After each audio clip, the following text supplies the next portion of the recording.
Aujourd'hui commence une nouvelle année en Feng Shui, l'année du cheval de feu. Et non, ce n'est pas anodin pour nos lieux de vie. Le cheval est une énergie de mouvement, de vitesse, d'élan. Le feu, lui, amplifie tout. L'incendie est désormais à 15 km de Bordeaux. La situation est toujours très défavorable. Regardez sur cette carte de la NASA en rouge les feux qui sévissent dans le département de la Gironde et dans le département des Landes. Le trafic ferroviaire a été interrompu dans la zone jusqu'à nouvel ordre avec 42 000 hectares de brûlés. C'est l'un des plus gros incendies que la France ait connu ces 50 dernières années. On fait le point tout de suite avec Olivier Fessol à Lanton près du Cap Ferré. Depuis ce matin, le vent souffle et ne cesse de tourner. Des conditions météorologiques qui attisent le feu qui couve sous la végétation partiellement calcinée. Que la paix soit sur ceux qui le méritent. A'oudou billahi minash shaitanir rajim. Bismillahir rahmanir rahim. Je fais cette vidéo pour vous raconter le rêve d'une personne véridique, bien qu'il date de plusieurs semaines, car il y a un enseignement, une véracité et un message indéniable en ce rêve. Bismillahir rahmanir rahim. La rêveuse s'est vue dans le rêve, en pleine nuit, fuir une cité en feu, qui périssait sous les flammes. La rêveuse, une fois arrivée à l'abri, devant la cité, qui brûlait, elle s'est retrouvée en compagnie de Fatima Zahra, la fille du prophète, sallallahu alayhi wa sallam, ainsi qu'en ma compagnie. La rêveuse ainsi que Fatima Zahra étaient paniquées pour des personnes qui étaient encore sous les flammes, en disant « il faut aller les sauver, ils ne méritent pas de brûler ». Et moi, j'ai dit, dans le rêve, « qu'ils brûlent, qu'ils brûlent ». Si elles sont dans le feu, c'est que Allah l'a voulu, tout simplement. Ensuite, le prophète sallam qui était aussi présent a esquissé un sourire. Fin du rêve. Taisez-vous et laissez éclater la vérité. Tous ces mensonges seront subjugués par la vérité. Acte 1, pas de pacte avec le malin. Au nom d'Allah, le clément, le miséricordieux, il dit « Quelle est votre mission, ô messager ?» Ils dirent « Nous sommes envoyés à un peuple criminel, excepté la famille de Lot que nous sauverons tous, mais pas sa femme. Elle est destinée à être avec ceux condamnés à un sort funeste. Nous avons anéanti plus d'une génération après Noé.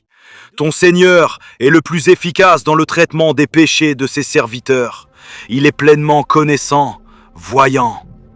Quiconque choisit cette vie éphémère comme sa priorité, nous précipiterons vers lui ce que nous décidons de lui donner, puis nous le confinerons dans la géhenne, où il souffrira pour toujours, méprisé et vaincu. Ils ont encouru les conséquences de leurs mauvaises œuvres, et les choses même qu'ils ridiculisaient sont Rêve d'avril 2020. Le tsunami et les 5 soleils. Bismillah. Le rêveur se trouvait dans son quartier en pleine journée.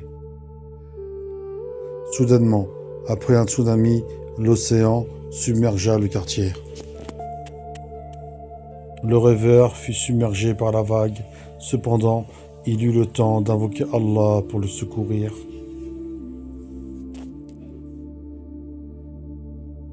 Et il en sortit indemne, une fois l'eau repartie.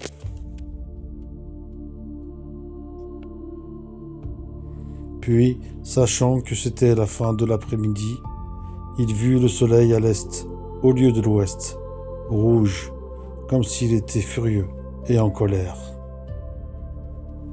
Puis, il vit à l'ouest un deuxième soleil, de couleur jaune, avec des lumières douces. Ensuite, le rêveur s'est envolé au-dessus du ciel. Il a vu 5 soleils autour de la Terre, tous plus petits que la Terre. Un des soleils se mit à tamponner une partie de la planète, épargnant l'autre partie.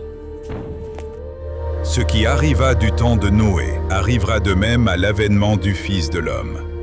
Car dans les jours qui précédèrent le déluge, les hommes mangeaient et buvaient, se mariaient et mariaient leurs enfants, jusqu'au jour où Noé entra dans l'arche.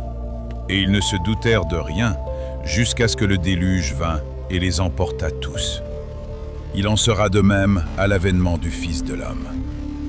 Ce qui arriva du temps de Noé arrivera de même au jour du Fils de l'homme. Ce qui arriva du temps de Lot arrivera pareillement. Les hommes mangeaient, buvaient, achetaient, vendaient, plantaient, bâtissaient. Mais le jour où Lot sortit de Sodome, une pluie de feu et de soufre tomba du ciel et les fit tous périr. Il en sera de même le jour où le Fils de l'homme sera révélé. Le monde d'alors périt, submergé par l'eau. Puis, les cieux et la terre actuels sont réservés pour le feu, gardés pour le jour du jugement.